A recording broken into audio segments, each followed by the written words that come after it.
The failure of the Crips to recognize that as a people subject to racist oppression and attacks, the racists did not differentiate between Crips, Bloods, BGF, or non affiliated. The common blackness of our skin made us targets of the racists. Often, the misguided gang members believed they could maintain their thug rogue identity and be excluded from the racists and their violent attacks toward Africans. By continuing to address each other as niggas over the tier, disrespecting one another over the tiers, signaled identity, they were just niggas. A valid reason for so much of the hatred directed at the Crips inside prison. There were instances where the Crips openly negotiated alliances with the AB and MA, stipulating that they were not associated with the BGF or the African struggle in any way, form, or fashion. And if a conflict arose between the AB, MA, and the BGF, the Crips would remain neutral and not get involved, nor give support to the BGF, although the white and Mexican gang members supported each other in their wars against Africans.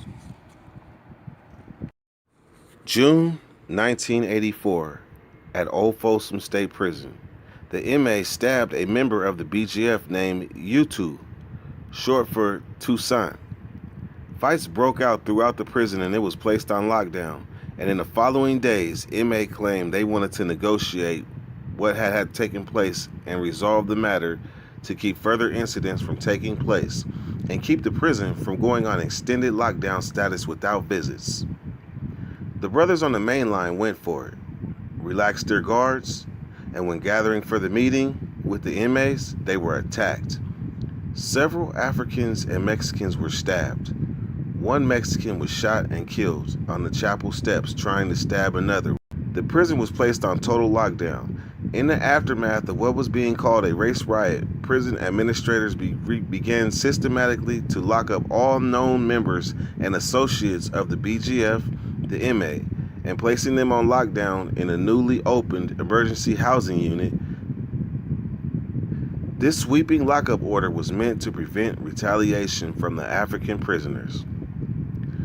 On the main line, there remained non-affiliate Africans, Bloods, and Crips, while two former groups refusing to be duped by the MA out of their sheer racial pride planned and made moves against the MA.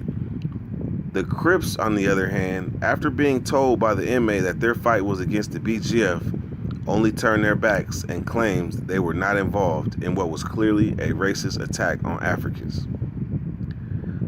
The racial wars began June 1982, and in the next 6 months, at the end of the year, there would be 48 stabbings and 2 deaths. That wasn't just BGF blood being spilled. There weren't that many members nor associates in the entire prison. Africans and Southern Mexicans were all targeted for the Crips to put forth the notion that the MAs were only targeting BGF. Is a clear indication of their ignorance and cowardice as they refuse to fight on behalf of their own race.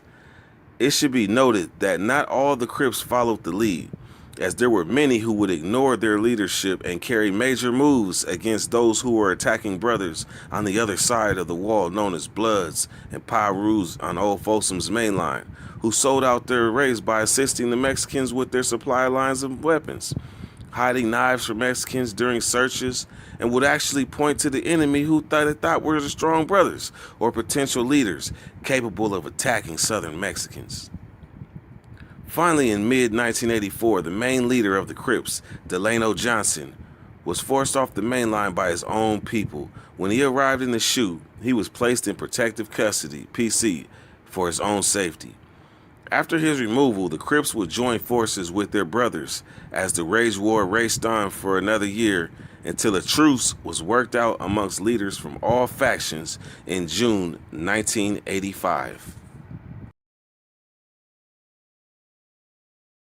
Between 1982 and 1985, the Crips would undergo numerous radical changes while being locked up inside San Quentin and Old Folsom security housing units, where the tiers and exercise yards were racially segregated. All whites, Mexicans, and Africans went to their own exercise yards. The Crips and the Bloods, functioning with conscious-minded prisoners, will become politically conscious and aware of the racial reality confronting them as Africans. The more hardline gangbangers could no longer ignore that by merely claiming to be Crips did not exclude them from the racist attacks aimed at Africans. Also, some of the Crips were in the EHU for either attacking the Southern Mexicans or they had been victimized by them, an experience with no doubt directly led to the radical and political changes in the Crips. In 1985, the two new factions of the Crips would emerge. The Blue Notes, denoting the signature blue rag, an identifying marker of the Crips created by Big James Miller, BJ. The Consolidated Crips Organization was another organization, the CCOs, created by Freddie Mingo.